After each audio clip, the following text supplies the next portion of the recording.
June 5th, 2000. As the battle for Dominaria rages on and war breaks out between nations, players were eager to sink their teeth into the next Magic the Gathering expansion, Prophecy.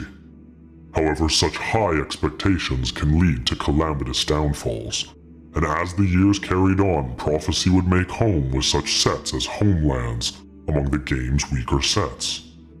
But even in failure can the seeds of success be sowed, and Planeswalkers would still find cards such as Magetta the Lion, Avatar of Woe, and Rhystic Study to be useful. But will our filthy casuals salvage success? You thought this would be a serious dive into Magic's insane backlog of iconic sets, alongside 2 professional players? This isn't anything close, but if you want to watch 2 clowns who started the game after the borders changed from this to this, then look no further. Join us as we open packs from each set, moving in chronological order, expanding our ever-growing collection and, of course, trying to one-up each other each episode. We're not your power gamer racking up wins at your local game store. We're just a couple of filthy casuals, and this is our progression series.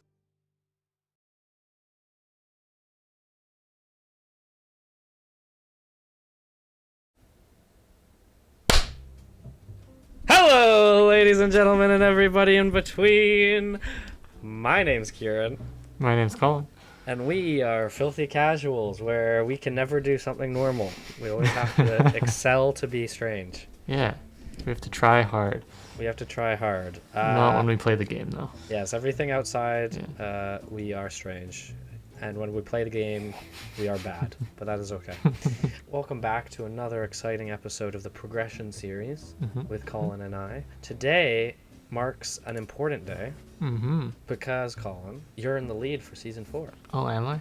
Yeah, Oh. You're winning. You're winning the 4th season, 3-2, Wow. if I'm not mistaken. I think so. It's been 5 episodes, yeah. Yeah, and we have 3 episodes left. Oh boy. So if I win this one, we're 3-3. But if Yeah. you win this one, 4-2, I can only You're tie in at a that point. must-win situation. That's right. So if you can win today, it's a big one for Team Croft. Sweet. Anyways, I mean, we're cozy. we're cozy. comfy. Good. I'm glad you guys are cozy because I'm gonna come at you like a wildcat. Knock down the nice little tower we built. That's right. That's right. You won't know what hit you, Oh, as you God. said to me earlier. Today, Colin, we are playing with Prophecy, a set that I have been told is not very good and has very little merit, and apparently is considered one of the worst designed sets equivalable to Homelands. Really? So, I'm glad we can be humbled again, you know? yeah, we'll see. I'm sure we can find some fun stuff in it when we Yeah. take a look through the set. But as always, for those watching, if you enjoy the Progression series, I would very much like you to like the video, leave a comment below. We reply to all your comments. And if you want to follow us, then go on and hit that good old button. And you know, it's funny. I will never tell you to ring the bell. I won't tell you to ring the bell. And the reason I won't tell you to ring the bell is because I've never rung the bell on any channel I've subscribed to. So I'd be a hypocrite. I don't have the bell on for any channel. Really? Yeah. Wow. But I've been told, okay, this is what I've been told, is that if you do ring the bell, then when the video comes out, you'll actually get a notification. That's what I've been told the bell does. I'm chronically on YouTube, so I always catch my new videos. Yeah. So that's maybe why I don't need the bell. But if you're a Filthy Casuals watcher and you feel like you maybe miss our videos when they come out, might not be a bad idea. It's true. It also lets us know when someone's following. Ring. What? So- Does it? Does it? I don't know. I don't know what the bell does. I just assumed. Everyone just says turn it on. I don't know what it actually does. And if you're wondering, I thought this is a fun little fact, Colin. Did you know that our 3rd largest subscriber base, would you guess where it is in the world? In the world. Can you guess where our number 1 subscriber base is? Didn't we had the Australians were You think the demographic. Australians are the number 1 Filthy Casual subscriber base? I feel probably the States, right? 'Cause Yes, they're it's the the ones USA. who are on there. the USA, most. But I feel like the USA. Australians, I know, and when we did live streams way back when, were Do you think stoked. Australia's number 2? The way you're phrasing the question makes me second guess myself, but Number 2 is Canada. Canada is number 2. oh, So number 1's the USA. Number 2 is Canada, where we are filming from. If you don't know, we are Canadian. And Number 3 is where you would place the Australians. Sure, yeah, why not? Okay, you're wrong. Number Damn it. 3, and I will double check this after this video recording, but is Brazil. Really? Yeah, Wow. yeah. So Latin Americans represent. Latin America represent. Thank you to all our Brazilian followers. Wow. Now, if you're watching this video and you're not from Brazil or Canada or the U.S., are you really gonna let any of those 3 countries outclass you? Yeah. I'm just saying. Germany, I'm looking at you. You're really close. I think Germany might be number 4. I had faith in Australia. Yeah, but now I'm Australia's wondering, dipped. Are they even top Australians. 5? Are you gonna Come let on. Germany and Brazil tell you guys who is the biggest filthy casual supporters? It's rough. I think we had a lot of, Team Croft support in Australia, so. That's right. That's right. Team Croft is Australian based. Anyways, Colin, I just wanted to put that out there. Just put that in there in the world. That little fact. Yeah. Another fun fact: most of our audience is between the age of 25 and 34. Hey, So that's pretty. we're in that age range. We are in that age range, and we have 0% female subscribers. Checks Supposedly, if you're a female Hey, subscriber, please leave a make your comment voice below and heard. let us know, because Yeah. our analytics are telling us otherwise. Yeah. Anyhow, all right, Colin, would you like to take a look at Prophecy? Yeah, let's take a peek. I'm curious to see. I already have the window open on my screen. All There right. is familiar art, Well, let's. which is interesting. What? I don't know. We're so I bad have at no. I interrupting wasn't each going other. over that. All Yeah. right. I talk too much, and Colin doesn't. And so yeah, it's my fault. Anyways, we're going in now. Oh fuck! It didn't work. Hang on. We're going in Okay. now. All right. We're here with Forgot Prophecy. that we do that. What? I forgot that we do that. It's okay. We have to, Editor will cut it out, right? yeah, the editor, not me. Ugh. Anyways, we are here with Prophecy. We're going to take a look at this 144 card set. As always, in the most recent episodes, we haven't been looking at the notable cards. We've been hearing about them from some of the commenters, but to be honest, we like to look at them fresh and see what we can spot. And right off the bat, we see a lovely group of cards called the Avatars. So these are the first avatars, if I'm not mistaken. We have Avatar of Fury, Hope, Might, Will, and Woe. And these are all cards that cost 6 less to cast if an opponent, basically, you compare something with your opponent, right? And so you can actually cast some of these cards for 2 mana, which is Kinda actually nuts. kind of nuts. Yeah.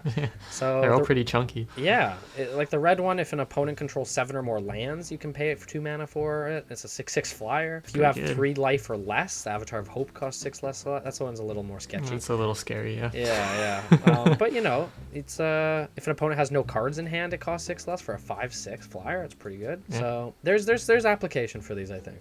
Yeah, no, it's a nice little, I don't know, each color gets their own little thing, too. That's kind of nice. It's a nice little cycle for sure. Mm-hmm. I'm not gonna lie, I don't recognize a lot of these cards. Yeah, it was mostly the avatars. And I was Yeah. like, oh, hey. It is mostly the avatars. Oh, Joel Rail, Empress of the Beasts. I've seen this one before. There's actually, I think there's a, That sounds familiar. a cycle of spell shapers, legendary spell shapers. So we have Joel Rail, we have Latula, who you might Yeah, I remember. remember Latula. Latula's familiar, yeah. Yeah, and then we have Magetta. So there is a. There's Alexi is at the top, too. Zephyr Mage. But yes, so spell shaper legends, but they all make you discard 2 cards instead of 1 card. Yeah, so I that's don't know if pretty, it's a heavy cost. Unless you can, like, play Graveyard somehow, maybe. Maybe, don't know. yeah. But yeah, Unless you they're want pretty that. expensive. We got Plaguewind, 9 mana, board wipe all your opponent's creatures. You don't control. Wow, that's pretty actually big. huge. It's 9 mana though.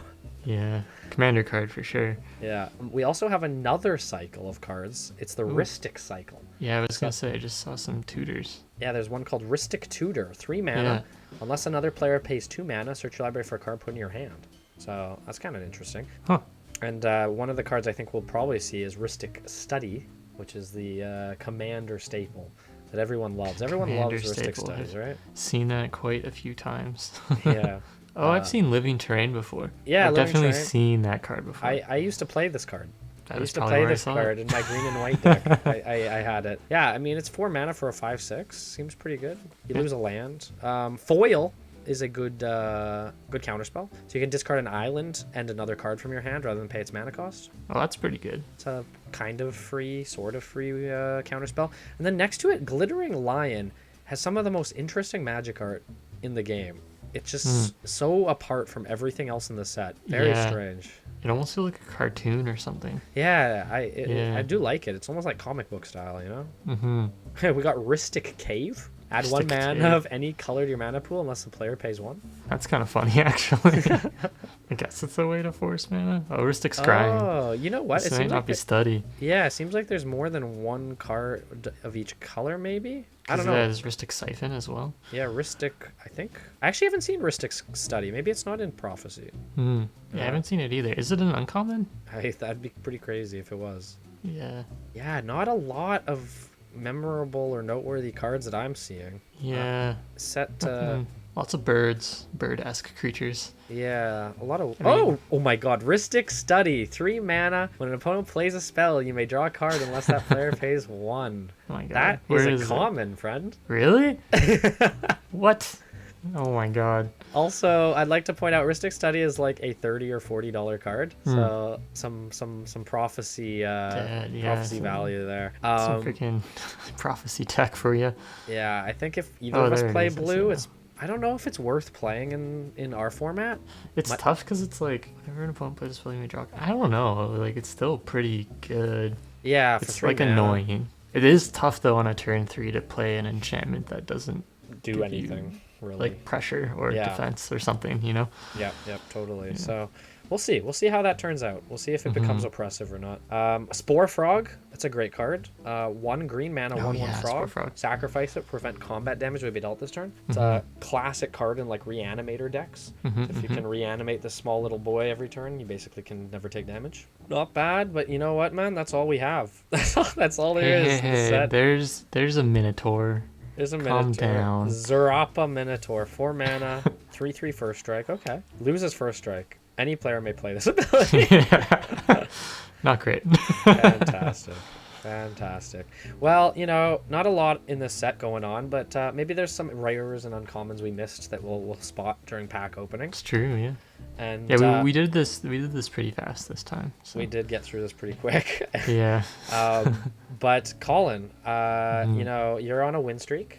You're on a win streak. What is it, 2 or 3 games now? I think 2. 2? You're on a 2-win streak. You know, Colin, we're now in the new millennia of Magic. And at least in the progression series, we've hit the 2000s. Yeah. And when you look back, you know, it's 2022 now. You know, Okay. it's been 30 years of Magic the Gathering. And, you know, Wizards of the Coast, Colin, they have recently put out a product to celebrate the 30th anniversary of Magic. Okay? Now, this is a product designed I've heard about this. for the everyman. Okay? For the everyman. A celebration. Even me? Even you. A celebration of pretty everything thoughtful. Magic.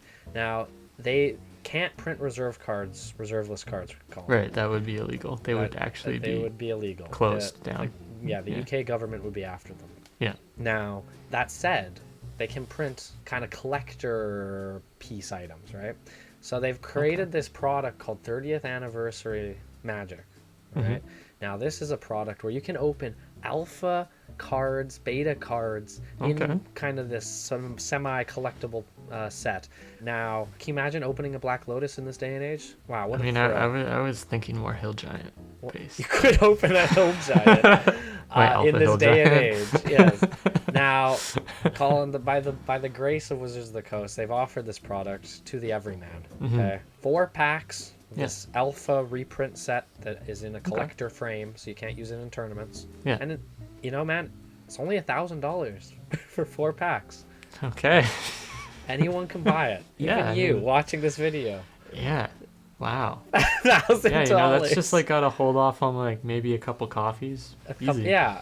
Stop. You know, put down the avocado toast a moment, Colin. Yeah. You can afford. I don't need avocado $1,000. toast every day of my life. And not everyone needs to open Power 9. Okay, only Yeah. some people need to open it. Exactly. I don't need to have Disney Plus and Netflix.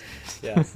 Well, to celebrate alongside Wizards of the Coast, we here at Filthy Casuals believe that opening this 30th anniversary product, we'd love to give $1,000 to WotC for this. We would. Yeah. But Yeah. it just doesn't work. The digital format doesn't work. Okay, so what we're going to do instead is we're going to open 4 packs of it for free and add them to our collection, Colin. So we're going to... Yeah, I think that's fair. I mean, we may as well honor it by playing Of with course. them. Yes. Yeah. So so after this, we're gonna do our wheels. Mhm. We're gonna open up 4 packs of this 30th anniversary to add to our progression series. Now you may think, oh, that doesn't make sense because this is a set that's in 2022, but it's alpha cards. So Yeah, it's alpha cards. we could hit some moxes today, Colin. It's true. We could hit some dual lands. Okay. How bad would it feel? Because they're doing 4 packs, 2 each, right?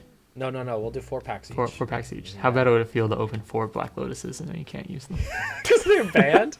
Yeah. Well, if it makes you feel better, if you open 4 Black Lotuses in this real product, you wouldn't be able to use them either. So Damn. kind of 6 of one, half a dozen of the That other. is true. I just want you to think, Colin, while you're opening these packs. Imagine these packs are real. Imagine you spend $1,000 on these, an easy to earn $1,000 on these packs. Okay, and I just want you to yeah. appreciate Magic. Yeah. 30 years worth of Magic. So Amazing. we're gonna do 30th anniversary 4 packs for you guys, and we're gonna open up Wheel of Fortune packs, whatever, and then prophecy time. And Colin, I prophesize today is not gonna be your day. Wow, that's rude. Get You fucked, could have kid. just said that, like, I'm going to beat you. You have to ruin my whole day. You know Wow. what? I take this progression series very seriously. All right. Well, Colin, best of luck. Best of luck to you too, sir. Hopefully Alright. you open many a Mox. I will try to open all the Mock Sapphires. Hey, if I get one more, I get a playset.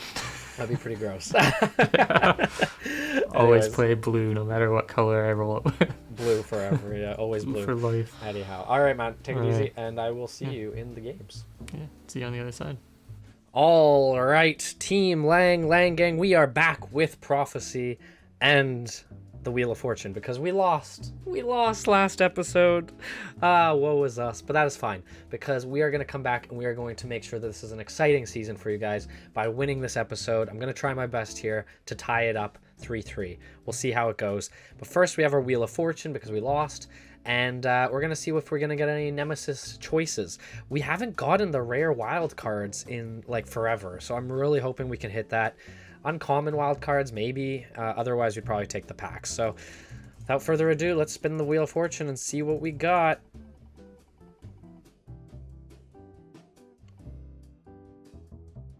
Wow, we actually... I was not very... I'm sorry, I am excited, but that was a really bad react. Wow. No. Oh, what the fuck? Oh, rare wild card. Okay. Anyways. Wow. It's a rare wild card. I guess I just wasn't expecting it. I just mentioned it, and we got it. So I'm going to go take a look at what we can pull from Nemesis here, and I'll come out and let you know on the other side. All right, I took a look at the Nemesis cards. To be honest, I almost wanted to take a 3rd copy of that Rebel Legend, but I've decided to go with Parallax Wave. So the reason I went with Parallax Wave is because I already got a copy. So having a 2nd copy adds to consistency, and it'll allow us to do some flickering sort of shenanigans in the future in white if we wish.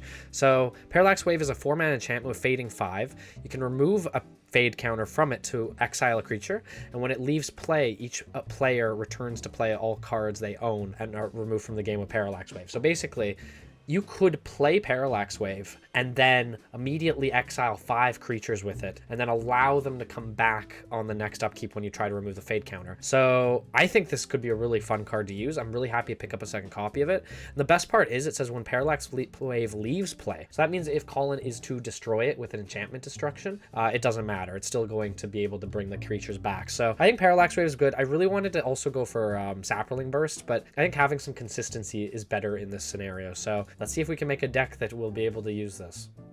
We are going to roll Wooberg's Wheel for this season, or season 4, episode 6. Episode 6, yeah. Yeah, if we're up 3-2, it's episode 6. So let's see what we get. Lots of clicks. Ooh, got some red. So that's some spice. I guess we'll see what we get, and let's just hop right into the prophecy packs. All right, we are back with Wooberg's Wheel, and we're going to see what color we have to spin for today. The color we have to play for today.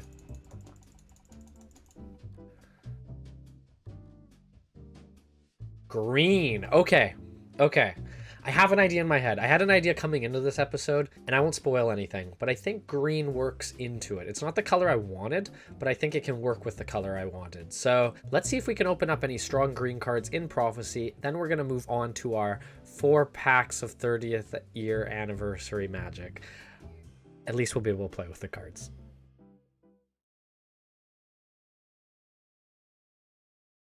Alright, I'm sitting here with this Avatar of Woe. The blown up art looks a lot more intense. I didn't realize is there like actual crying people in the back of that card? I don't know, maybe we'll get it and we'll see. Also, like, what?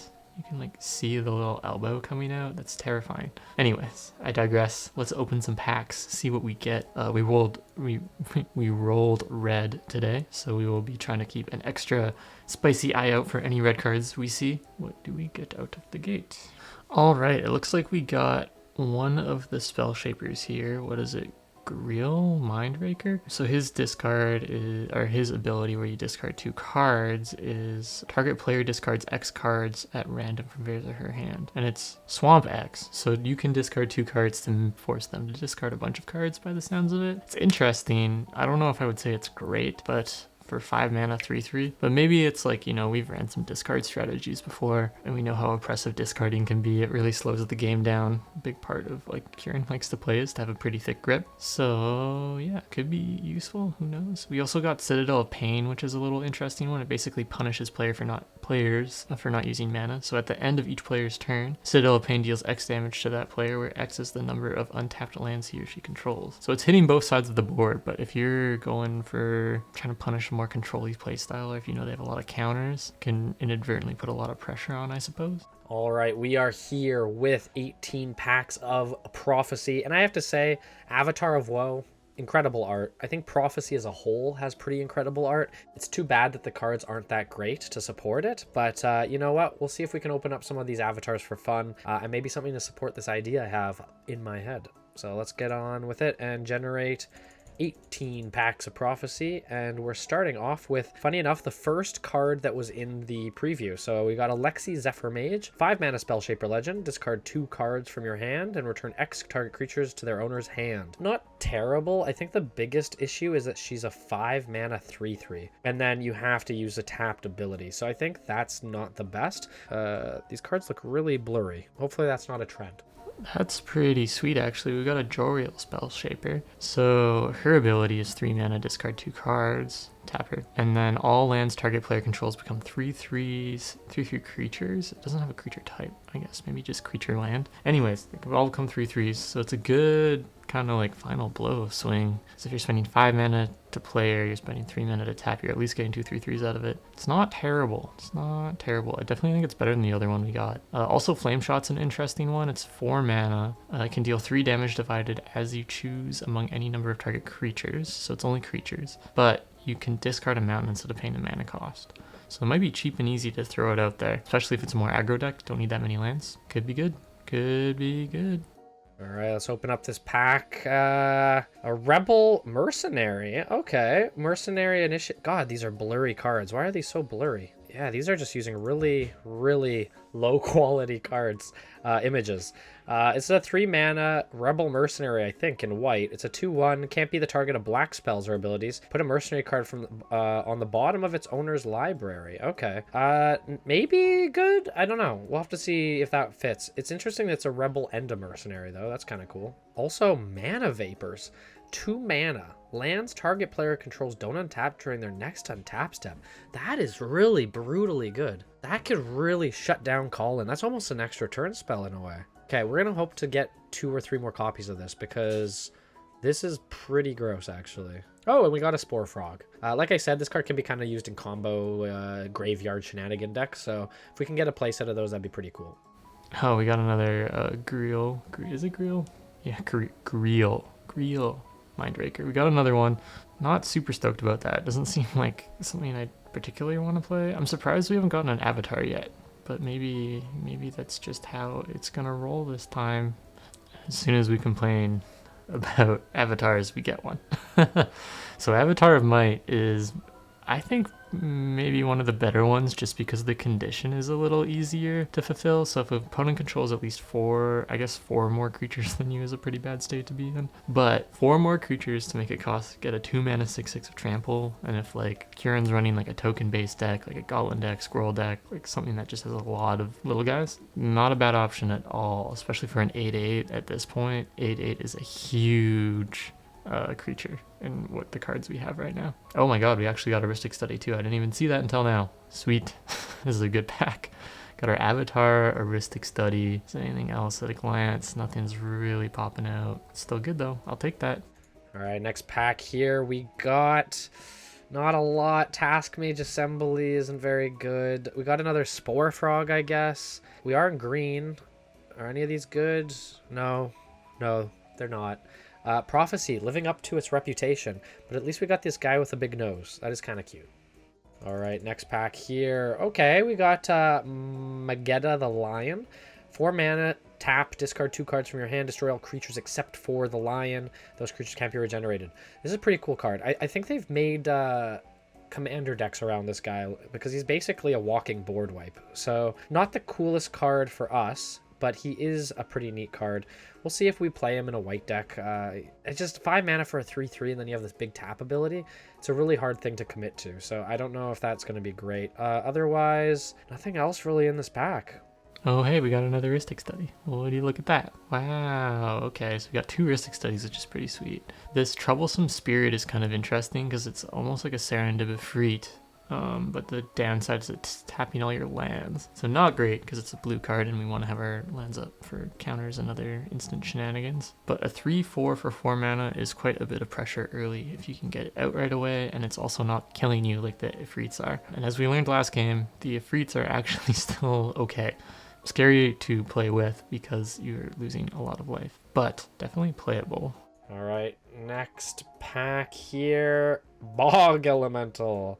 Also, no Rhystic Studies yet, and we're about getting close to halfway through these openings, so it's a little concerning. Bog Elemental is a 5 mana 5/4 protection from white. Beginning of your upkeep, sacrifice unless you sacrifice a land. Great. We love to see that. That's really bad. Yeah, not great. All right. Next pack here. Can we get a Rhystic Study? No. We got Shrouded Serpent, 7 mana 4/4. Tax, defending player pays 4. If they don't, it's unblockable this turn. 7 mana 4/4 unblockable. Triple blue is a little hard to go with, but yeah, maybe it's fine. I don't know. No, it's not. It's not fine. I'm have some copium here. Other than that, yeah, this set's really, really disappointing me. I guess I should have known better. We're about halfway through here. What the heck? Okay, so we got Magetta the Lion, 5 mana 3/3. Pay 4, discard 2 cards from your hand, destroy all creatures except for Magetta. Pretty good. Honestly, for all these spell shapers, white has a pretty decent one. I think there's definitely things you could do to play around that. An interesting card. Having one of is a little rough. I think I would want more if I were going to play around it, obviously. But it's not terrible. Also, I've seen a few of these now, but Calming Veils are interesting cards. 4 mana, destroy all enchantments you don't control. Then if you control an untapped land, destroy all your enchantments you control. I think it's a great enchantment board wipe, honestly, for 4 mana at this stage in our pack openings. Maybe not great, but if you're playing against like an enchantment heavy deck, you're gonna get more bang for your buck for sure. For 4 mana, if you're killing like 2, maybe 3 enchantments is probably where it starts to become worth it. And you know, there's a chance you just don't have any enchantments as well. So, is what it is. Let's see what we can get in this next pack. Okay, you know what? Rhystic Tutor I don't think is that bad. It's a 3 mana tutor unless your opponent pays 2 mana. So if Colin only has 1 mana or no mana up, then this could actually be basically a 3 mana tutor, and tutors are very powerful, so we're not going to say no to that. Also, this Chilling Apparition isn't the worst. It's a 3 mana 1/1, really cheap regeneration cost, and when it deals combat damage to a player, they discard a card from their hand. So in a discard strategy, that might not be the worst. Another Rhystic Study. We almost have a full playset of them now, which seems insane to me. At this point, if we get a 4th, we have to run a full playset, right? And then we're just playing Is It, and then who knows what strategy we can do with blue and red. I don't know if we played blue and red before. Oh no, we have. Way back when we did this weird goblin aggro strat that I don't think worked. I think we lost that. Maybe we can go back to it. I don't know. We'll see. It would definitely be something that Kieran probably isn't. I mean, maybe he'll be ready for it, who knows, but he won't know. We'll see. All right, next pack here. Hey, all right, we got a Heuristic Study. Very nice. And an Avatar of Hope. I know Avatar of Hope isn't the best card because you have to have 3 life or less to get really the full value, but it is a 4/9 flyer that can block any number of creatures. It's a nightmare against Colin's Goblin deck. Yeah, for 8 mana, I think even just the flying and the stats and the ability, it's on the tail end of being worthwhile. But yeah, it's great to see a Heuristic Study. Hopefully we can pull one more of those before the end of the episode, because I think it might be worth playing and I'd like to test it out, but we'll have to see how it goes. I'm shocked that it's a common too, by the way. This is like a $30-40 card. I actually was lucky enough to get a few copies of this from like an older collection of a friend, and they weren't worth that much. They weren't as big in Commander at the time, so now I have enough Heuristic Study to put in all my decks, so I'm very fortunate in that regard. And you'd think I would know that they're a common then, but I didn't. I thought maybe it was like one of those older sets that didn't have the proper coloring and the rarities, but I guess Prophecy does have that. So Oh my god, we got another Mindbreaker. Greel, what the heck, man? Showing up in spades. Maybe we play a discard deck. A red-black discard deck. From what I remember, I mean, I don't know, I guess black is mostly discard. I guess kind of like Rakdos is geared up to be discard at some point in time. Maybe this is the beginning of it. We definitely need some recursion if I'm also discarding cards, though. We'll have to check it out. We'll see what our discard is. Maybe Rakdos is the way. Oh my god, we got another one of these serpents. Come on, we want better rares than that. No offense. Shrouded Serpent. all right, come on, next pack here.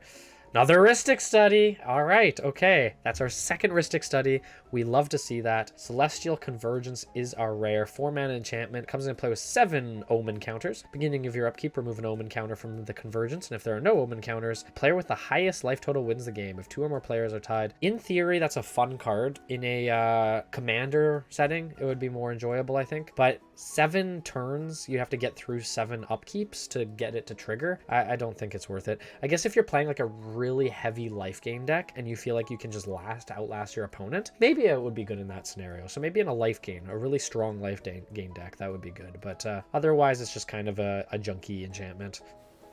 Oh, we got another Avatar. Avatar alert. It is the red one. So this is the one where if your opponent controls 7 or more lands. So, you know, it's maybe in the ballpark of playable. Again, kind of like all the avatars, and 6 less to cast. It's also a 6/6 flyer with basically fire breathing built into it. So it's a pretty good trade-off. Even for 8 mana, this is kind of what we're paying for those kind of creatures anyways. So I feel like this one feels like pretty stomachable. Same with the green one. It's not like, ew, it's gonna happen or whatever, but seems like a decent big beater card if you want some big beaters in your deck. Oh my god, we have a playset of Heuristic Studies. What the heck? This definitely complicates my Rakdos idea if we have a playset of Heuristic Studies. It seems kind of insane, just a little bit. Oh my god, I didn't even review this card. I'm so excited. Squirrel Wrangler, let's see what it does. 4 mana, 2 forest, 2 colorless. It's a 2/2 druid. You can pay 2 mana, sacrifice a land, put 2 1/1 green squirrel creature tokens into play. Pay 2 mana, sacrifice a land. All squirrels get +1/+1 till end of turn. We might have a crazy squirrel tech if we had more of these. Again, we have only 1, and we have 1 of the Hermit Druid, I believe. So like, maybe squirrels down the line. Maybe something to pick up if we get rares or something, now that we don't need any more Heuristic Studies. All right, we're at the last couple of packs here. Can we turn this from a pretty good pack opening into a great pack opening?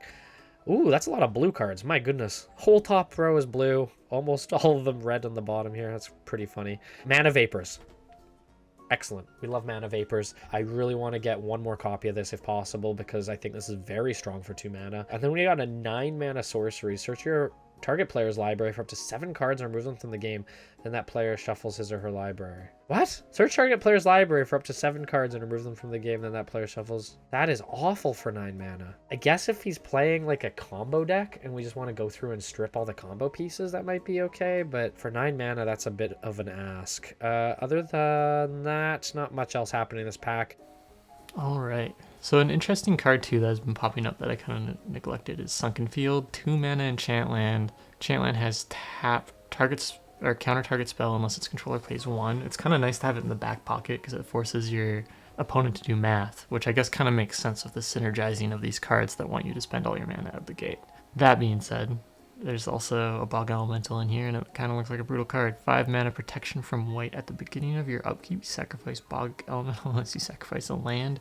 5 mana, 5/4. Doesn't seem that great. Yeah, I don't know. We'll see. We'll have to. I have some ideas. There's an Izzet idea. There's a Rakdos idea. The discard intrigues me because we have this. Where is he? We got like 3 of them. Yeah, Griel Mind Raker. Interesting card to play with. We also got 4 Rhystic Studies, which is insane because it might be the best card in this set. I hope it's like fast enough to be able to play in our kind of version of what we're doing here.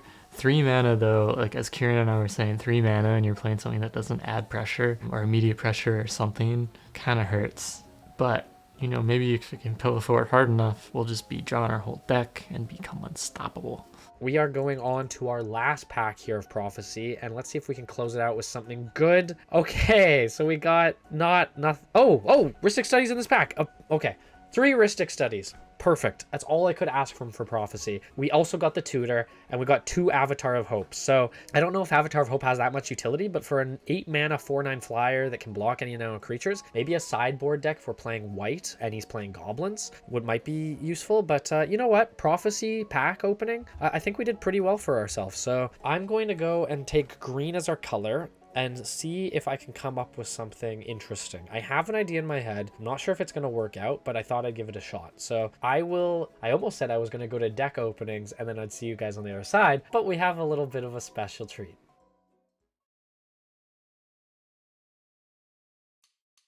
'30th anniversary edition. All right, the gig is up. Obviously, not the best product Wizards of the Coast has put out. Basically a set full of alpha cards that are printed with proxy backs. You can't use them in tournament play. It's a semi-collector item printing, but for 4 packs, this 4 packs, keep in mind, would cost $1,000 US to purchase. If you're in Canada like I am, that's a really bad conversion rate because that's like $1,300 or $1,400 Canadian. That's not including shipping or anything. Disgusting amount of price for what you're getting, in my opinion. But you know what? This is Filthy Casuals, and me and Colin thought it would be fun to have another crack at some alpha and beta cards. So we're gonna both be opening 30th anniversary edition. We're gonna be adding them to our collection as if they are the original alpha cards, and this could give us a crack at dual lands, at the Moxen, at those powerful early cards. Time Walk, Time Twister. Obviously Time Walk's banned, but Time Twister I believe is not. So yeah, this is gonna be exciting, and this could really spice up today's episode, especially with Prophecy being kind of a dud. So we're gonna open up 4 packs of 30th anniversary edition and see what we get here. So let's see if it would be worth the $1,000 that it costs. All right, first pack. Okay, actually, you know what? Pretty sick. I'm not gonna lie. So we got a Bayou. So that's a dual land that we're gonna be able to add to our collection. That's exciting because I didn't get any dual lands. We also got a two-headed giant, which is not going to be playable. To be honest, there's nothing in here that is playable. Like, we have too many lightning bolts and dark rituals. But the Bayou, we'll take that. We'll take the Bayou. Would this be worth the $250 to $300 pack? Hard to say. I don't know how much these collector pack items are going to be worth, but you know, the Bayou definitely helps that for resale value if you're looking to sell a collector's item. If you're playing Magic, don't buy this product. You're not going to be able to play with the cards unless you are playing proxies. And if you're playing with proxies, you may as well just print it out. So yeah, Bayou though for our collection is very cool. The rest is just kind of funny. Whew. All right. So 4 packs. Let's see what we can get. This vintage art. I love it. So yeah, just a quick refresher in case Kieran didn't do it. Banned cards are still not playable. So if we do get Black Lotuses, we can't play them. That being said, we could get a playset of Moxes or other juicy bits. So wish me luck, because this is a super high rolly set from what Kieran described it to me as. There's also 594 cards and 592. That's kind of weird. But the chances we'll get 2 of anything is really low. So let's see what happens. Oh my gosh, of course. This deck is an absolute tease of Veteran Bodyguard, our tried and true boy who tried to keep us alive in the original series, who failed quite frequently. Also Sengir Vampire, just you know, Kieran is just somehow in here messing with me. Man, Scave Zombies. Clue token, I guess? It kind of seems weird. Yeah, man, a lot of these cards bring back a lot of memories. Like, we used Flights, we used Paralyzes in our games before. Samite Healer was one of the original ones when we were playing white decks. Crawworms, of course. But yeah, what a flashback. And Veteran Bodyguard, of course, who failed to keep us alive. Pretty sure every time we used them. All right, next pack of 30th anniversary edition boosters. What do we get? A Savannah. Okay, so you know what? This is... I'm not gonna lie, this idea was literally pitched to Colin right before we filmed, and I'm very glad I did, because I am coming out gangbusters with this. Savannah and a Bayou. Nothing else in this pack is going to be playable for us, but actually, you know what? I lied. Icy Manipulator. We only had 2 copies of that, so this is our 3rd Icy Manipulator. I think it might be a little too down the road for this to be relevant, but we now have access to 3 of these, and Savannah might help our green strategy today, as well as with the Bayou, so very exciting. Can we keep hitting dual lands today? Let's find out. Okay, cool. We got a Shivan Dragon. Not obviously the best we can do, but it's a classic. 6 mana 5/5 flyer with fire breathing. Not terrible. More Sandmite Healers. Our infinite dark rituals and lightning bolt pools get deeper. Animate Artifact, Control Magic, also good cards. I was actually sideboarding Control Magic last game, I think. It's definitely an interesting, interesting as you just get someone's creature, but it's a powerful card given the time, you know? 3rd pack of 30th anniversary. Mana Vault! No! I banned Mana Vault! That's okay. Colin had, I think, 2 Mana Vaults, and I banned it in Season 1 preemptively. I'm glad I did, because it would have been gross otherwise. Rock of Care Ridges is just a silly rare to get. But Mana Vault, very cool, in the original borderline as well. Yeah, no Hill Giants so far, so that's nice to see. I guess I really did wipe them all out, didn't I? But Mana Vault's cool to add to the collection. If it'll make Colin think twice before unbanning it in the future, potentially. All right, let's see what we got. Number 3, Lord of Atlantis. Okay, you know what? I'm not upset about Lord of Atlantis. I think that is a good Merfolk tech card, especially as Merfolks are starting to slowly get more tech as we go through. A Lord of Atlantis is a really good +1/+1, 2 mana 2/2.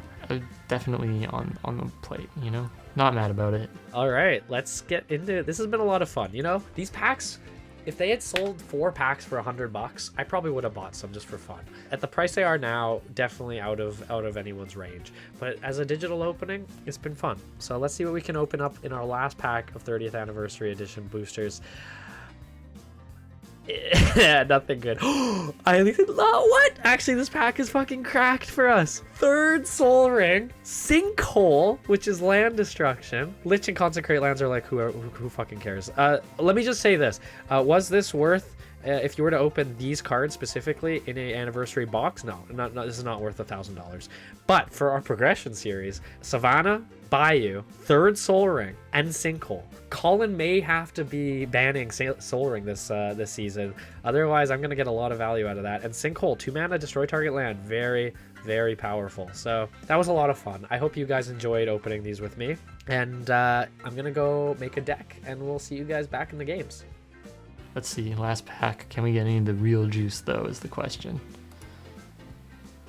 Oh, we got Savannah. That's actually so good. Damn. Art's kind of whack on it, but that's fine. What else did we get? Tsunami, of course. Oh, we got Orcs.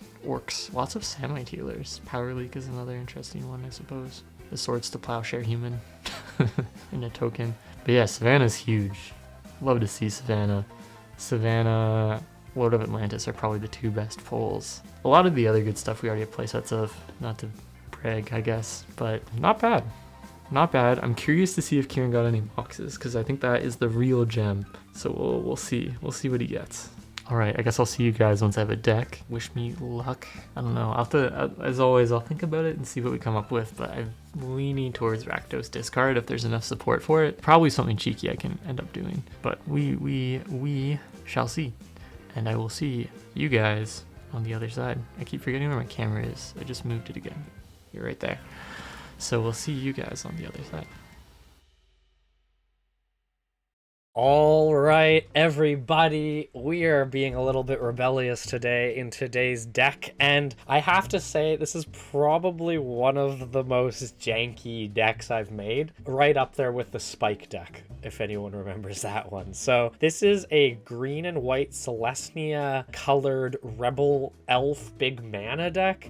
I don't know what I'm doing, to be quite honest, but let's do the card by card and I'll kind of walk you through my madness. So we got 3 Soul Rings now because of our 30th anniversary pack, so thank you for those, as well as the Savannah, which plays into our green and white strategy. We are running a main core of white Rebels. So basically the way Rebels work is that they cost a certain amount of mana for a body, but then they can usually pay mana to get another one from the deck onto the battlefield. So for example, we start the Cascade off at Ramosian Sergeant to 1 mana, 1/1 Rebel, where you pay 3 and tap her to search a library for Rebel with 2 mana or less and put it on the battlefield. That can get us into Ramosian Lieutenant or Defiant Falcon, which are both 2 mana Rebels for 1/1 or a 1/2 respectively, which each have the ability to pay 4 and tap to search for a Rebel that costs 3 or less and put it onto the battlefield, which can get us into our Shield Dancers, which are actually, they're Rebels, but they don't actually have that Rebel search ability. These guys are actually, when you block with them, you can pay 3 mana and have the creature that's going to do damage to them, the attacking creature that's going to do damage to them, do damage to themselves as well. So they put up a bit of a wall. And we can also go into Lyn Civi, our Defiant Hero, which we have 2 copies of. And so that's excellent for at least, you know, not necessarily for the ability to draw her, but the ability if she dies that we can at least go searching for a new version of her. So she's a 3 mana 1/3. You can pay X and search for any Rebel with X or less and put it in the battlefield. Very strong. Or pay 3 and put a Rebel from your graveyard to the bottom of your library, which they'll then be able to fish out later. So she is a key piece of our strategy. We also have the Defiant Vanguard. We just have 1 copy of this guy. We actually had a couple in the collection, but I just decided to run the one. He can actually go for Rebels of 4 or less and put them into play. And when he blocks at the end of combat, he destroys all the creatures that he blocked, basically. So that's pretty cool. And then for our 4 mana Rebels, we got Pious Warriors, 2/3s, and when they are dealt damage, you gain that much life. And we've got a Ramosian Commander, who's a 4 mana 2/4, who can pay 6 to search for a 5 or less Rebel and put it in the battlefield. We don't have any Rebels that cost 5, but he is able to search for anything else. We have 1 last Rebel, which is our Sky Shroud Poacher, a 4 mana 2/2 Rebel that pays 3 mana to search for an elf and put it into play. So that's why we're playing an elf package as well. So our elf package involves our Sky Shroud Elves, 2 mana 1/1s that can filter into our white mana or tap for green mana, and our Lalwanor Sentinels, which are probably the best thing we're going to be able to get with the Sky Shroud Poacher. They're 3 mana 2/3s. When they enter the battlefield, you pay 2 mana to search for another Lalwanor, put it onto the battlefield. So basically, if we can get into Sky Shroud Poacher, we can pay 3 mana, go into Lalwanor Sentinel, pay an additional 2 mana, go into another Lalwanor Sentinel, pay an additional 2 mana. So basically, we can get 4 bodies on the field for a bunch of mana. Now, the big thing in this deck is going to be getting the green mana. So we're going to want stuff like our Sky Shroud Elves to be able to tap into it. To be honest, that might be a pinch point in our deck. We might want more mana producing, but we're going to have to see how it goes. But that's going to be our main elf package. We also brought in an Elvish Piper, which is a 4 mana 1/1 elf that you can pay to put creatures in your hand from your hand into play. Now, Rebels tend to be a little bit more expensive, so being able to just pay 1 mana and put them into play from your hand seems like a pretty reasonable idea. Now, the last thing we actually have is a small Spell Shaper package with our Deepwood Drummers and our double Stampede Drivers. Now, we will be able to use these guys. Stampede Driver can put +1/+1 on all our creatures and then gain trample, and our Deepwood Drummer can actually give 1 creature +2/+2. A lot of our Rebels are pretty small, so we are going to want to pump them up when we can. Lastly, we brought in 2 Masticores because they're just a mana dump. For our enchantments, we brought in Crusade. I know this card's like banned or something, so I mean, this art seems pretty okay, but this was one of the WotC cards that they don't reprint anymore. But Crusade gives all white creatures +1/+1, which is great for our Rebels. We have Knighthood, 3 mana enchantment, all creatures gain first strike. And then we brought in our 2 Parallax Waves, which act as amazing removal for Collins creatures or a way to save our creatures as well, so that can be good for that strategy. Now, for our lands, I'll jump right into that. We got 2 forests and a Savannah, which is one of our new cards, for our green mana, which I'm now wondering maybe is going to be too little green mana. We'll have to see how it goes. We are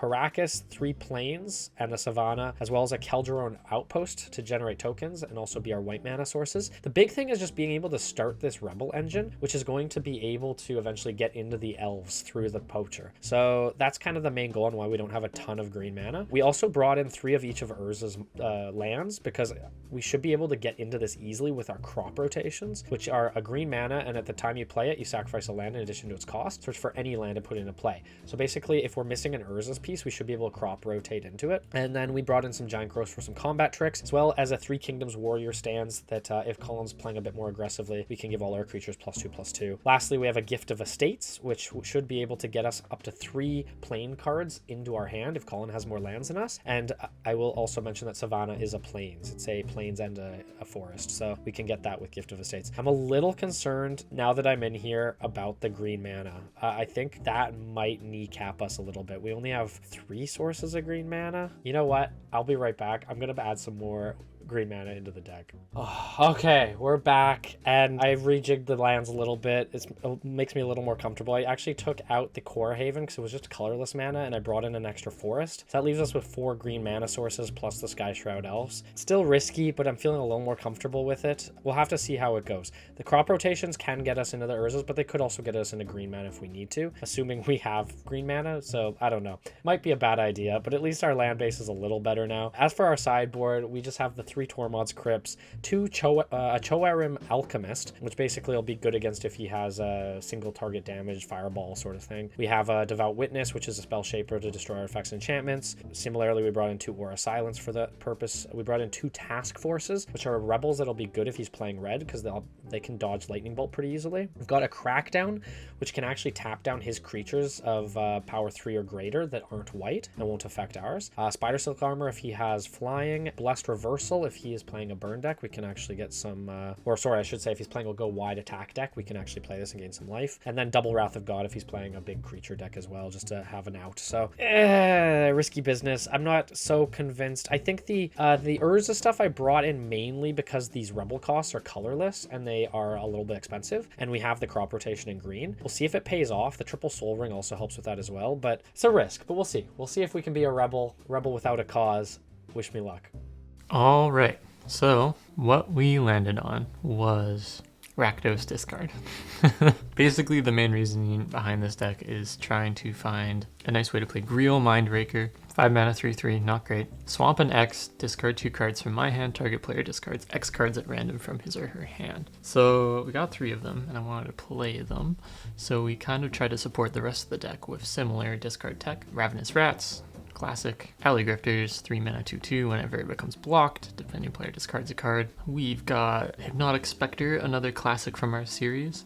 It's a 2/2 fly for 3 mana. An opponent damaged by Hypnotic Spectre discards a card at random from his or her hand. Ignore this effect if they have no cards. We've got Squee, because sometimes we're going to have to discard stuff, and if Squee's in the graveyard, we can at least play him. And he's a goblin. So beyond that, we have Encroach and Disrupt Duress, which are essentially the same cards, which is looking at Kieran's hand and then choosing a non-land card to discard from him. We have Goblin Lore, which is some card draw that also discards for us, leading kind of more into our Animate Dead's tech of wanting to play stuff from our graveyard, which in turn made me think of what do we want in our graveyard? Big, scary dragons. So we have got Shivan Dragons, we've got Brimstone Dragon, we have Avatar of Fury, which kind of looks like a dragon for big beaters, as well as we'll be looking to snipe things from Kieran's deck as we forcefully make him discard it. I put in for card draw Greed. We have our Memory Jars to support some Memory Jars. We have Flame Shot, which is a new card as well. It's 4 mana, so it kind of sucks, but it's basically like a 3 damage fireball for creatures. Alternatively, we can discard mountains to play it. So having a mountain in hand is always kind of nice. If we Memory Jar, there's a chance we'll draw a mountain and a flame shot. We may as well do it because we're going to lose those cards anyways, right? We have our Mox Ruby Soul Rings as usual. We have some Funeral Charms for more discard options and just general utility that might help us out as we go. We also have Mind Twist was another one that I missed, but good old Mind Twist, basically trying to get Kieran to discard his whole hand and then slow him down. beyond that, it's a pretty straightforward deck. We just discard and then hopefully get a beater out that he can't deal with because he has no cards in his hand. Besides that, in our sideboard, we have a kit that is covering all sorts of angles. Originally, this was going to be a rack deck, but I figured there was already so many sorceries that are in here just to discard cards that putting in more artifacts was not great. I needed a creature base that could generally support what's happening. So I have the cursed rack at least in the sideboard, which is forcing Kieran to discard down to 4 cards. So if he has a very heavy card draw deck, it might be worth throwing in. We have anti-artifact with a null rod and a couple shatters. We have anti-blue with spinal villains and red elemental blasts. We have Ali from Cairo if we're just hanging on for dear life this whole time. At least we can throw him out there, make it a little harder to kill us. We have Terrors if he's not playing black as good removal. Then we have Price of Progress, which seems to be a card that is actually pretty good track record against Kieran because he likes to play fancy lands. We also have another Encroach to fill out the set if we need to. And then Ruination, destroy all non-basic lands. I don't think I've played this card yet from what I can remember, but again, if Kieran's playing all these special lands, it might be good to do. All we've really got for special lands is Mishras and this Sulphur Springs, and I guess this Get-To Encampment. But yeah, with this Get-To Encampment, Mishra's Factories, and Sulphur Springs, we're not really leaning on our special lands too much. So if we lose them, that's not the end of the world. But if Kieran's running Urzas again, that will be quite devastating. Yeah, I guess we'll see what he's got for us in game. This doesn't feel like the best deck I brought this season, but I kind of wanted to spice things up a bit and see what is what. All right, I'll see you guys in the game.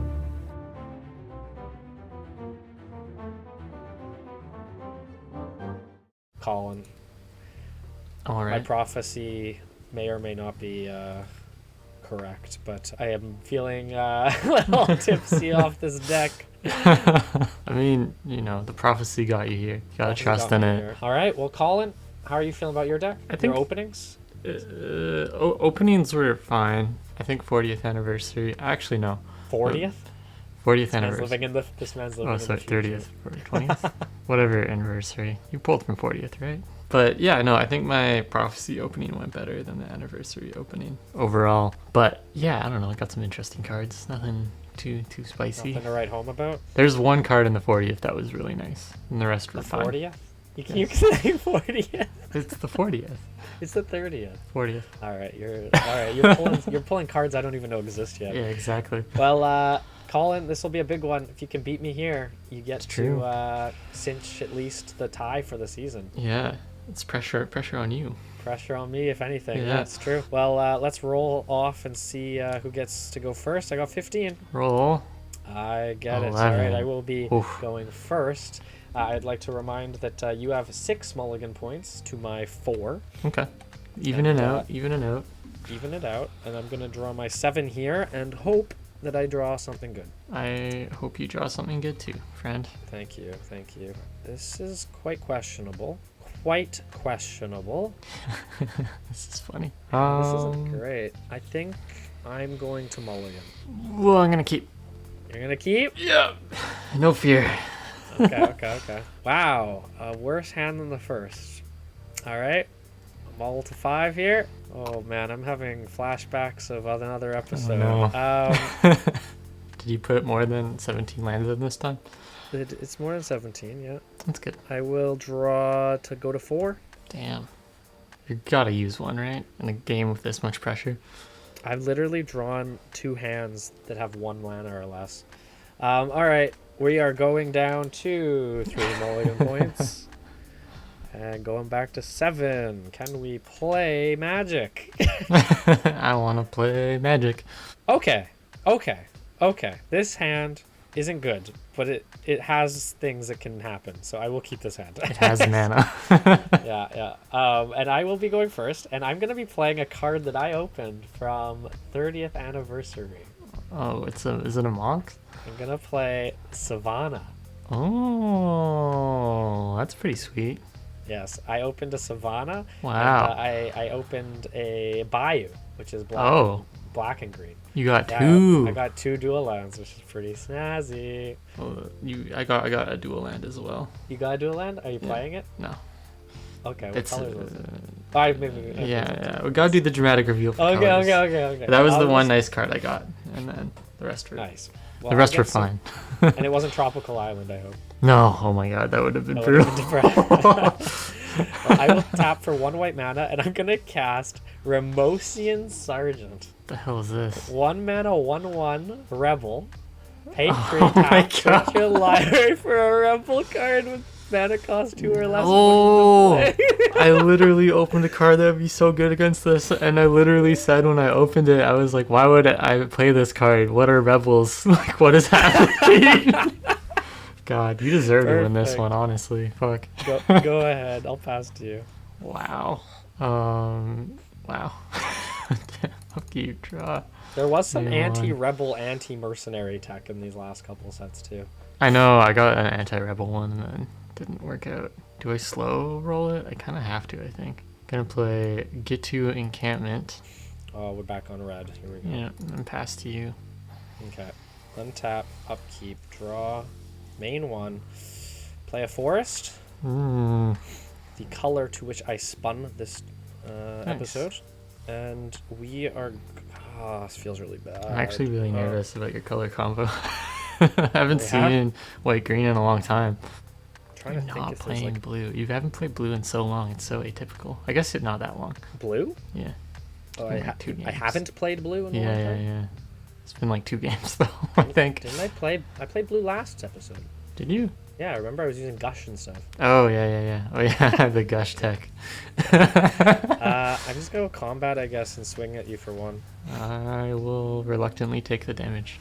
And I'll pass to you. Untap, upkeep, draw, main 1. Oh no. Play a swamp. Ooh, black and red. Mm-hmm. The mortal enemies of green and white. I was gonna say. Play some ravenous rats, sir. Oh, To make oh you no. discard something. The rack? Is the rack back? Maybe it is. I'm gonna... Gotten too cocky, getting back to the really bad rack tech. Yeah, okay. I will discard warrior stand. All your creatures get +2. Ooh, this is kind of scary. Guess I'll pass turn to you. Alright, untap, upkeep, draw. Main 1. I do not have a land, Colin. Oof. It's unfortunate. Oof. I'll pass, yeah. Don't want to run the warrior into the rats. No. Okay. Not Or the particularly. rebel. Sorry, not the warrior. Yeah, God, they're not warriors. I mean, they basically are warriors, right? I don't Yes. know. Maybe that's rude. What do I want to do? You play a swamp. Play a swamp. There's like a few things I can do. I guess I'll go to combat and swing in with the rats. I'll take 1. Ooh, okay. I'll go to main 2, and I will play a Hypnotic Spectre. I don't know if you Okay. remember this guy. I remember him, yeah. Okay. You good? Yep, I'll pass turn there. Alright, untap, upkeep, draw. This is not good. Guess I'll go to combat. I'll swing for 1. I'll take 1. Okay, I'll pass to you. Interesting. Untap, upkeep, draw. Main 1. Alright, I will go to combat and swing in for 3. Take 3. And you will have to Random? discard. Yep, at random. Oof. Giant Growth. Ooh, Love to see it. I remember that card. It's done me well. In second main, I will play an Undertaker. Okay, nice. Spell Shaper action. Pass turn to you, yeah. Team Spell Shaper here. Alright, untap, upkeep, draw. Main 1. Pass to you. On your end step, I'm going to play Funeral Charm, forcing you to discard a card. Okay. I'll discard Crop Rotation. Nice. It's a good card. Yeah. I like it. Okay. Untap, upkeep, draw, main 1. Play a swamp. It's so sad to me how much my life would be different with 1 more mana.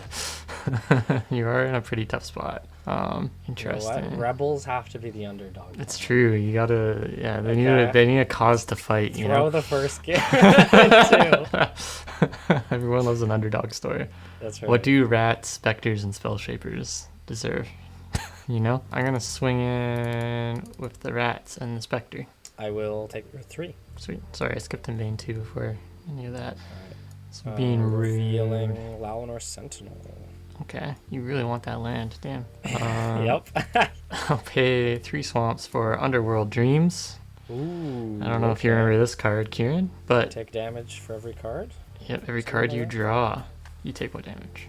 Okay. So I will pass turn there. Alright, untap, upkeep, draw, take 1. Oh boy, I mean, it's a thing I can play. I'll pay 2 mana and cast Ramosian Lieutenant. Ramosian 2 mana, Lieutenant. 1/2 rebel. Pay 4, search for a rebel 3 or less and put in the battlefield. I mean, once you get going, you get going. It's true. I'll go to combat, I'll swing in with the Sergeant. Take the 1. Alright, I'll pass to you. Alright, untap, upkeep, draw, main 1. You know, I'll play another swamp. Sure. Why not? Yeah. Why not? So many swamps. I'll go to combat and I'll swing in with the Spectre. Take 2. I'll take 2 and I'll reveal a Lin Civi, Defiant Oh. Hero. Is this the card you built around? That is one of the cards I built around. Put a roll card from your graveyard on the bottom of your library. Interesting. Yeah, It's not bad. it's pretty good. Not bad at all. Okay, You- going to second main Sure. and play 5. And I'm gonna play Greel Mindraker. Oh, what is this? So play a swamp and X, discard 2 cards from your hand. Target player discards X cards at random from his or her hand. Alright, cool. Sounds good to me. Hope you never wanted to play this game, Kieran. Because I'm gonna pass it off to you and hopefully kill you slowly. Untap, upkeep, draw, main 1, lose a life for the draw. Wow, this would have been good 100 years ago. You know what? Instead of showing you more of my deck, I think we'll be done. Really? You're tapping out? You don't Yeah. want to get on the drip feed? I don't need you to see the rest of my hand, discarding my goddamn entire hand with one spell play. Alright, the rebels have gotten crushed by the Empire, and now Okay. we're coming back round 2. I don't know if I'm the Empire. I'm like the weird occult spell shaper. However you want to paint it, Yeah. we're coming back in Okay. round 2. All Better right. be ready. Alright, see you All on the right. other See you in the side. next one. Did you start the timer? Forgot to ask. No. Sick. All right, so the first one went really well. Again, mostly because Kieran didn't have lands, I guess. But surprisingly, my deck wasn't slow, which is what I thought would happen. The one thing I did note, if he's playing all these creatures, it might be good to have some removal. So I put in 2 terrors for the Megrims, because I think the Megrims might be a little too slow, and I think the act of discard itself might be oppressive enough in this case to get me the win. But you know, maybe we'll swap them out. Who knows? I'm not too sure otherwise what to do creature-wise. The one thought I did have is white and green aren't necessarily great at direct removal, so the Alley of Cairo or Alley from Cairo could be really good in that case, just because if there's no direct way to remove it, he can hit me all day with as many rebels as he wants. Doesn't matter to me. But yeah, let's try this new kit with terrors intact. See what happens. But yeah, I don't know. Well, hopefully Kieran will get some lands too. I feel kind of bad if it's more just not getting lands to me winning. But, you know, we'll see what happens. We'll see if the rebels can rebel and make their way back. Okay, just like the the zombie getting kicked in the head, we got kicked in the head that game. That was abysmal. We could not draw a 3rd land or a soul ring. And we have to remember that we had 5 non-land mana generations, as well as our 19 lands. So that was pretty bad luck. I think if we had been able to draw our 3rd land, 4th land, we would have definitely stayed in that game. We had the ability to take out some of Colin's threats. And yeah, I think that it was just a really bad luck game there. So we're gonna go into this one. Hopefully we can get, you know, a 2-land, 3-land hand, maybe a soul ring in there. That would be wonderful. We brought in our double spider silk armor to deal with stuff like his flying shade thing. I think also getting the +0/+1 is actually gonna be really good, because if he's running red, he's probably running lightning bolts, and so any of our 3 toughness creatures, which we do have a good few number of, will be able to be protected with spider silk armor. We brought in a crackdown because stuff like his spell shaper, which he is going to be able to tap to discard our cards, aren't going to be able to untap with this card. I don't know if he has anything else over 3 power, but I think it's worth it just to make the assumption that he might. I also brought in the task forces because I'm sure he's running lightning bolt, and these guys are basically anti-lightning bolt rebels. So we took out the shield dancers because I felt like the task force were just better. Took it a Ramosian lieutenant because it only has 2 toughness, and the Ramosian commander just was a little bit on the higher end. We also took out a warrior stand because it's more, you know, on the defense, and I think that we have enough defensive plays without this. This is better against decks that have, you know, maybe a little bit more stronger creatures than the ones that he was presenting. So see if we can give him a run for his money in the second game, see if the rebels can come back and overthrow the Empire. Wish me luck.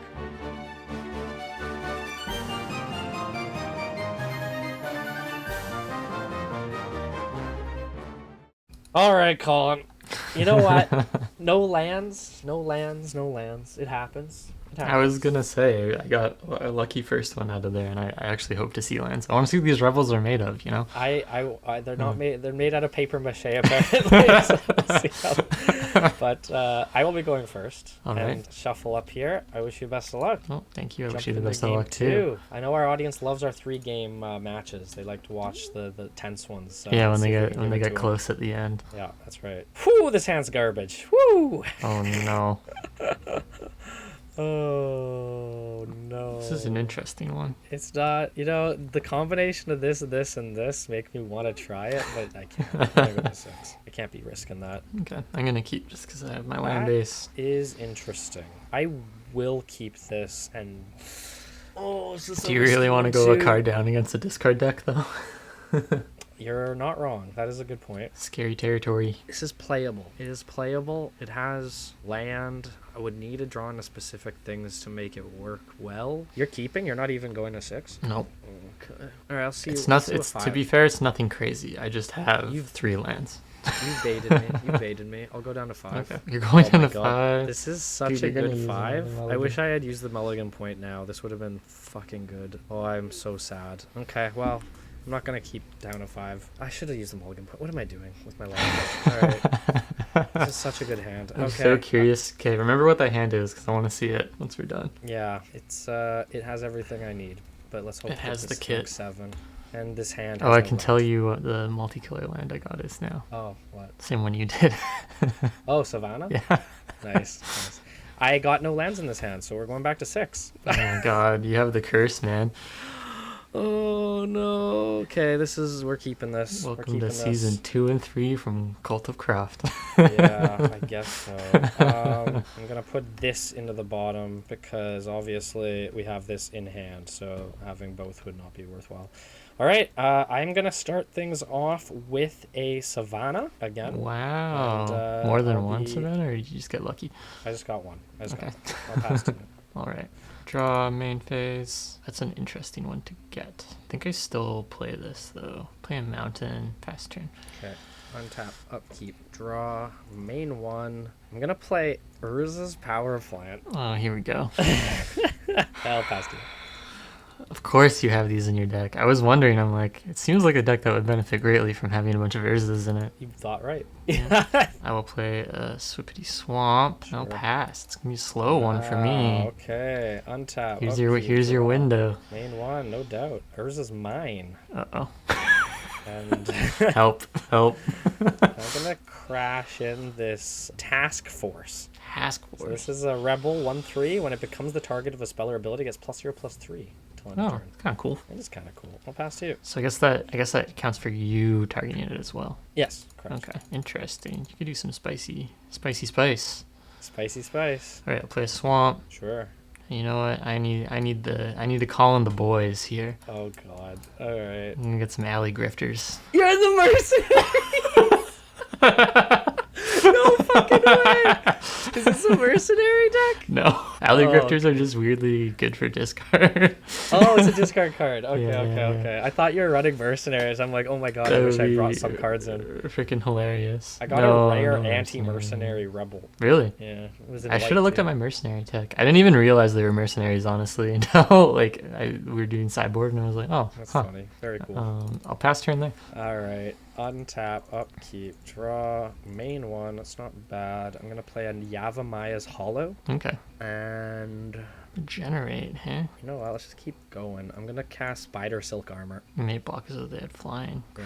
Creatures you control. It's not Yeah, an aura. Okay. and I'll Seems pass pretty you. good. Tanky. Untap, upkeep, draw, main 1. Interesting. Do I gain? I guess I still want to push. I'll go and attack for 2. I'll take 2. I Okay. don't want to discard. Main 1. You know, the boy's best friend. More boys. Nice. And I'll pass turn to you. All right. I'm feeling in the game at least. You definitely are feeling in the game. You're on the point of being really scary, so. I'll see how it goes. Upkeep, draw, You just main need 1. your. What's the other? Is this mine, power plant, and workshop? Tower. Tower. Workshop is Mishra. I'm going to go and play another task force Damn. and pass to you. Big D. Untap, upkeep, draw, main 1. You're down to 3 in hand. I'll go to combat and swing in with the grifters. I mean, I can't keep taking 4 every turn, so I will double block one of them. Okay. And I will discard. In response, Sure. I will tear one of them. Sure. Okay. I will discard. I don't know if that was the right play. I just didn't want my alley grifters to die. I'm gonna discard Sky Shroud Poacher, which is fun enough it's a the rebel. Poacher card. Really? Oh yeah, hey. Oh yeah, all the poachers are freaking rebels. That's kind of cool. I guess going to main 2. This might seem like a weird one, but I am gonna pass turn. Okay. Untap. Oh, I didn't take my 2 damage either. Sorry. Untap We're 2 damage from what? from the other grifters. Oh, sorry. Yeah. Yeah. Sorry, I was thinking. Draw for turn. Main 1. This is not great. How the fuck do I deal with this? The Grifter Boys. I'm just gonna pay 3 and cast Lawanor Sentinels Okay. and pass to you. 2/3, eh? Mhm. Keep draw main 1. Oh, I can get you down to 1 card, eh? Good. Oh, it's a 2/4 because of the thing, right? Yeah. Block that line. Damn, anti-spectre tech. Can do some crazy shit, I guess. Yeah, I'll go to combat and swing in with the grifters. I'll block one of them. Already. Discard Elvish Piper. Oh, you're discarding? Yeah. Okay. It's like, why are you showing me this card? I'll take 2. Yep. So I'm going to discard a mountain, cast Flame Shot to deal 2 damage to the Sentinel. I guess 3 damage to the Sentinel, why not? Sure. Yeah. And then on my second main, I'm gonna 1, 2, 3, 4, 5. Gonna get Grell out here. Wow. So strong. No, I'll pass to you. All right. Untap. Upkeep. Draw. Well, too little, too late. I'm gonna play a forest. And then I will go 1, 2, 3, and I will cast Knighthood, giving my Knighthood. creatures first strike. Oh, that's cool. Yeah, I'll pass you. What set's that from? I forget what the hammer is. Stronghold? Question mark? Maybe Stronghold sounds reasonable. I'd believe it. Draw. Well, I'm going to go into my main 1, and I guess I will swing at you. I will block Reel, the Mind Raker. Okay, take I'll 2. take 2. On my second main, we'll start the drip and play some Underworld Dreams. Oh, love to see it. Love to see it. Then I'll pass to you. All right, untap, upkeep, draw. Do you like slow magic, Kieran? Wow, I love I love getting super fucked by my. I get to take a damage as well. I love getting super fucked by drawing too much land now. Actually, this isn't even a bad land if I had the right cards. Do I even play this? Like, I don't think I do. I don't think I play this card. You don't play? I don't play. I'll pass. Damn, okay. Untap, keep draw, main 1. That's funny. Well, if you don't play it, you will lose it. Play Ravenous Rats. Alright, I'll discard Kel'Doran Outpost. Oh, nice. Yeah, I do like that land. I guess I'll go to combat and then swing in. I will block the grill and take 2. Sweet. And then, no, I think I will bide my time a bit. I'll pass. I don't have anything to prove by forcing the issue right now. In a nice spot. Untap, upkeep, draw, main 1. Don't forget to take your 1. Yeah, I'll take 1. What I really need is a memory jar, and then I could just fucking kill you. That would probably do it, yeah. It'd be pretty funny. I will pass. Interesting. Untap, upkeep, draw, main 1. We'll play a swamp. Yeah, I realize one deck building mistake I've made. I will talk about it at the end of the game. Okay. I mean, I'll swing in with the team. Sure. Block for the 3-1 and take 3. Okay. Second main, I will play a Shivan Dragon. Because I got it in the 40th anniversary. Okay. Yeah, sure, why not? I'll pass turn to you. End of your turn, I'll pay 1 and cast Crop Rotation, sacrificing my forest. Mm-hmm. Grab a Urza's Tower. Ooh, he's going turbo now. It's all coming together. Alright. Untap, So upkeep, each of these is draw. worth 3 now? So even 9, 10, 11 mana. I have 9 mana. I have 9 mana. The Oh, because they're Urzatron- already... Yeah. The Urzatron altogether is 7. Oh, I see, because the other 2 are 2. I read the one that says 3. Yeah. Got you. It's 2, 2, and 3, I think. I take 1 for a drawing, and yeah, man. GG. Yeah. 2 forest. You ran over me, man. Man, that was rough. I really thought you had something going in the second one, but it's... I just drew the wrong combination Yeah. of cards. Also, It feels... Sorry, go ahead. Well, I was just gonna say, I'm on 3 of each of the Urza lands. Mm-hmm. I actually think I should have gone down to 2 of each of them Mm-hmm. and played more colored mana because I had the crop rotations to get into the Urzas. Right. I'm like, it was probably a mistake. But to be honest, in this game, it's not like I was drawing excess Urza lands, so it wasn't even a mistake that affected this game. The biggest issue of this game is I still was kind of just a bit mana fucked. Like I was waiting to hit that 5th land, so I could have, because if I did, I would have been able to Lawanor Sentinel and then get another Lawanor Sentinel. Right. Kind of do the and matron thing. Yeah, and I was just a little too slow. It's tough too, and I've been there too, where like you get freaking like Knighthood and Spider Silk Armor, great cards, but like if you don't have a board already, it just feels really bad playing them. I mean, I had 26 creatures. You're 26 creatures? Yeah. What? Yeah. Holy shit, Yeah, that's I know, right? horrible. Think how many I drew.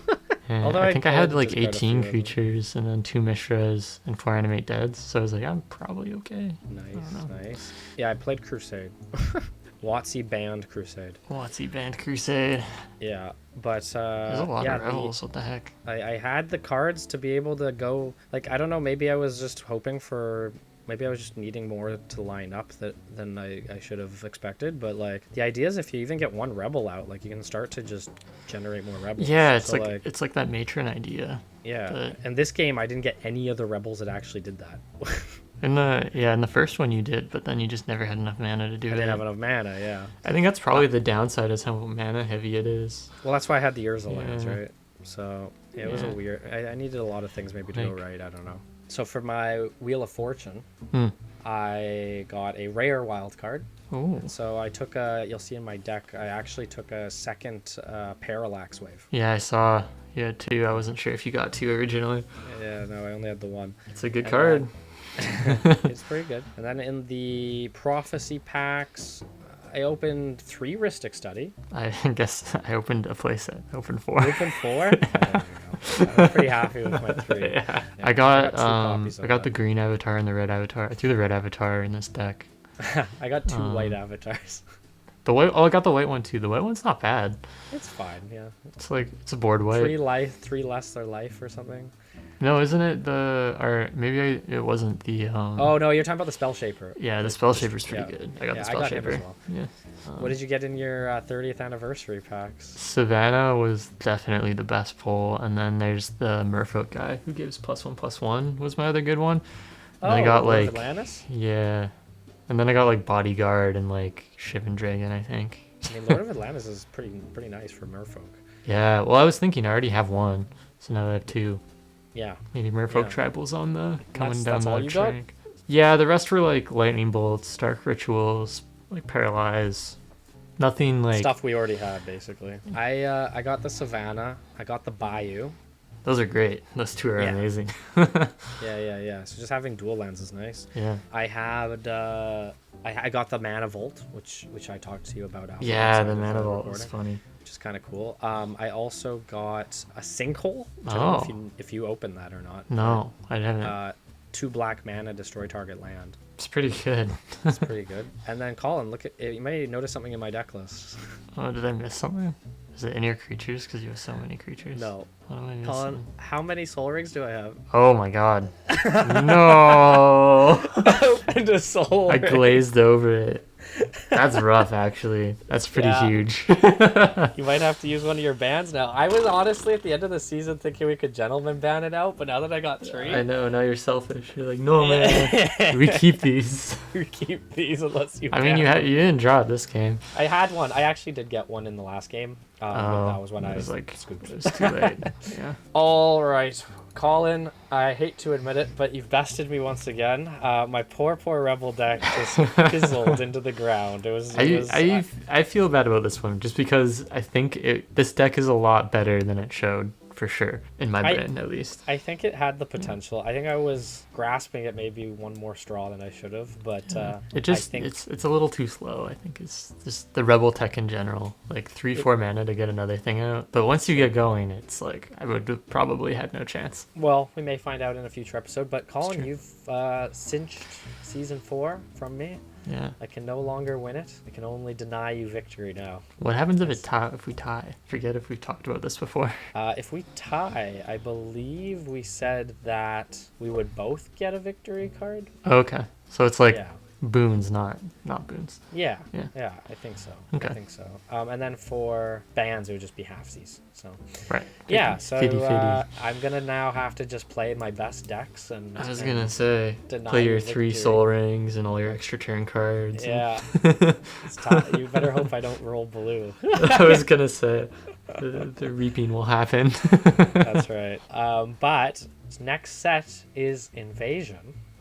I do not know much about Invasion, but maybe we'll see some cards in there we recognize. But yeah, we have Invasion, Plane Shift, and that's going to be the last 2 sets of Season 4. That'll be that. And it'll be Christmas. And then it'll be Christmas, and who knows what Christmas will bring. Yeah. So who's been naughty, who's been nice.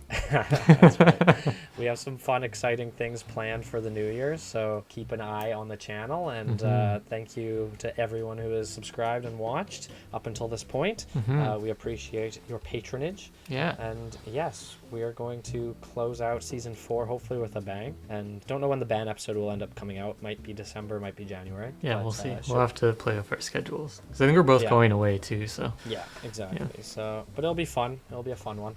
And yeah, we'll have to see who if you win Season 4, then it's 50-50. It would be even seasons. Yeah, even seasons. Very good, very good. Remain competitive. I threw the rebels. The rebels were actually just a scapegoat for me. I just threw them. I hired them to take you out, but I really knew they were gonna fail. It's the mercenaries, those grifters, man. They rule the streets. Yeah, the mercenaries took them out. Now I'm making you stronger so that when you inevitably fall, I see. An even more powerful minion. Got you. The ultimate hill giant. Yeah, you're training me like a hill giant with like a headband and like a knife in its teeth. Yeah, that's Rambo for sure. Yeah. But we here at Filthy Casuals will continue until the very end to untap, unkeep, undraw, and be terribly inefficient. We are tilting our cards sideways, and we very much hope you'll tip our cards with us. And here's a tip. If you're going to play a Rebel Elf Spell Shaper Urzatron deck, make sure you balance everything out a little better than I did. Colored mana. Oh, yeah, I didn't even say. I had a few Spell Shapers in the deck, too. Yeah. I took a peek. Yeah. Which was even worse against your discard. I mean, I don't know. It was funny.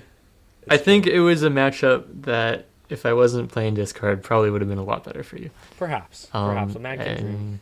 Yeah. Man can dream. But we just are run going it back. to continue. Exact same decks next episode. Nobody wants that. We will be bringing new decks next episode as we continue to traverse the multiverse. Today we are in Dominaria as war breaks out. I didn't even talk about the story of Prophecy because nobody really cares about Prophecy. But who knows which I care about horizons. Prophecy. You care about Prophecy? Yeah. All right. Team Croft, you guys are now pro Prophecy. Yeah. Who knows what new horizons will bring. My name's Kieran. My name's Colin.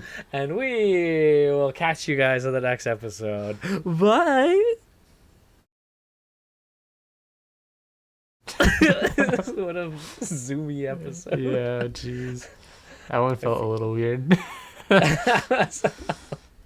Don't they all feel weird? Yeah, it's true.